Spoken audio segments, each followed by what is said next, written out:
let's talk about bad habits, or what might be considered bad habits, but are actually really good for you. Here is my list of the things that could be considered bad habits, but I have actually adopted and I feel has been beneficial to me. If you do any of these, please leave me a comment down below. If there are any that you do that you think that I would maybe like to adopt and they're considered bad habits maybe socially, but you feel that they've been beneficial to you, again, just leave me a comment down below.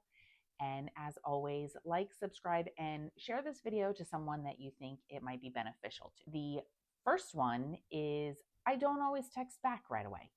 I don't always have my phone on me. I do always have it on vibrate, and the people who I consider like would be contacting me in an emergency, I have my phone set so that it will ring when they call.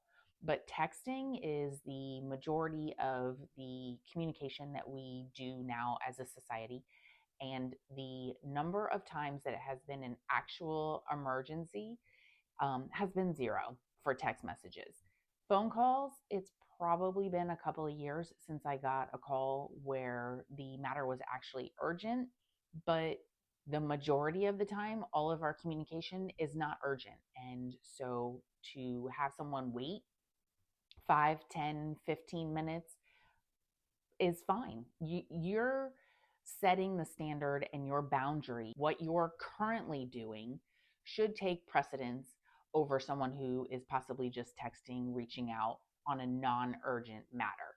I remember when I was growing up, if you left the house, you had no way to be contacted by every single person that you know. If it was an emergency or they wanted to just chat, they would call. They would have to leave a message on an actual answering machine, and then you would call them back when you got home. There are times that I miss those days. Do you? I don't know. Is it just me? I don't want to be available 24/7 for every single person that I know. And that might be unpopular. The next one is being uninformed. I don't watch the news. I figure if it is big news that someone else who watches it and is getting all worked up is going to be letting me know about it. And I feel that not watching the news, even just for 30 minutes in the morning, 30 minutes in the evening, I don't go to news websites to read anything. I just completely am uninformed, and I feel that I'm calmer for it. I feel that I'm happier, that I am not as stressed as I used to be or as anxious. And so I default to the Bible. I have the ESV, the English Standard Version, and I default to that, Matthew 24:6. And you will hear of wars and rumors of wars. See that you are not alarmed, for this must take place, but the end is not yet. For nation will rise against nation, and kingdom against kingdom, and there will be famines and earthquakes in various places. All of these are but the beginning of the birth pains. And I am not stressed about it. I'm not constantly being bombarded by wars, rumors of wars, earthquakes, hurricanes, tornadoes, all the crime. It's always been and it will always be. The next two are kind of interconnected. The first one is being unproductive. You don't always have to be productive. There are some things that can be pleasurable that are not productive. Go for a hike or a bike ride. Unless you're biking or hiking for exercise, it's not really productive. It's just for recreational enjoyment. And I did read a book.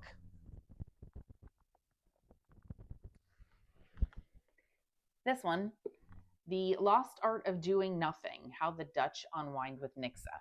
And this was one of my July reads. And it's pretty much talking about Nixa is you're not productive. You're not sitting and thinking of your next project or all of your to-do list. You're just kind of existing. 4 tips.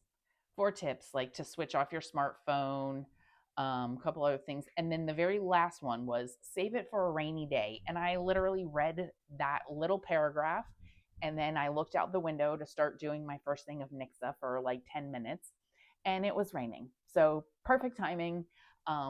But it's talking about not being productive, that it's okay to not constantly be doing something. I remember I used to call it like you would just kind of zone out. I would do it, usually when I was exhausted. So don't get to the point of being exhausted. Take time to just kind of nixa or to do nothing, which then brings us to the next one, which is resting first. Sometimes we do need to rest. Sometimes we just need that day. And it doesn't even have to be a whole day. It can be 10, 15 minutes. I'm not going to lie, it was really hard to sit there for 10 minutes and stare out the window and not have my thoughts start kind of ping ponging and going to all of the different things, but to just kind of rein it back in and be like, I'm not going to think about that right now. I can think about that in 10 minutes and just kind of stare out the window at the rain. You don't want to always be thinking about or striving for the next thing. Sometimes it's okay to exist in just that moment. And it's definitely helpful to not be accessible all the time, like tip number one or bad habit number one, and to turn off your phone, to maybe not even have it in the room with you. And the last one is to not be an independent woman or man. Not everyone, you can't do everything all by yourself. That song, People Who Need People, that's literally every single person. People need people. We weren't meant to do this life alone. And again, I always just default to the Bible and with Acts. And in Acts 2, it talks about the fellowship of believers. And it says, they devoted themselves to the apostles' teaching and the fellowship, to the breaking of bread and the prayers. And all came upon every soul, and many wonders and signs were being done through the apostles. And all who believed were together and had all things in common. And they were selling their possessions and belongings and distributing the proceeds to all as any had need. And day by day, attending the temple together and breaking bread in their homes, they received their food with glad and generous hearts, praising God and having favor with all the people. And the Lord added to their number day by day those who were being saved. And so, I mean, I also just think about it as, of course, you're not going to be an independent person. If you can't fix the toilet, then you have to call the plumber. You do rely on people, and to be constantly telling yourself that you're independent just puts so much stress on yourself. You already outsource plenty of things. You can get a Instacart or DoorDash for food. Someone can go grocery shopping for you. You already have somebody changing the oil and rotating your tires on your car, unless you know how to do that. You have somebody possibly mowing your lawn. There's so many of us who just don't have the time to do it, or the skill, or a place to even store all of the items that you're going to need to be doing that. So it's okay to not be what's considered independent. You're already having someone else do some tasks for you. So don't consider yourself independent. We're supposed to rely on each other to get things done.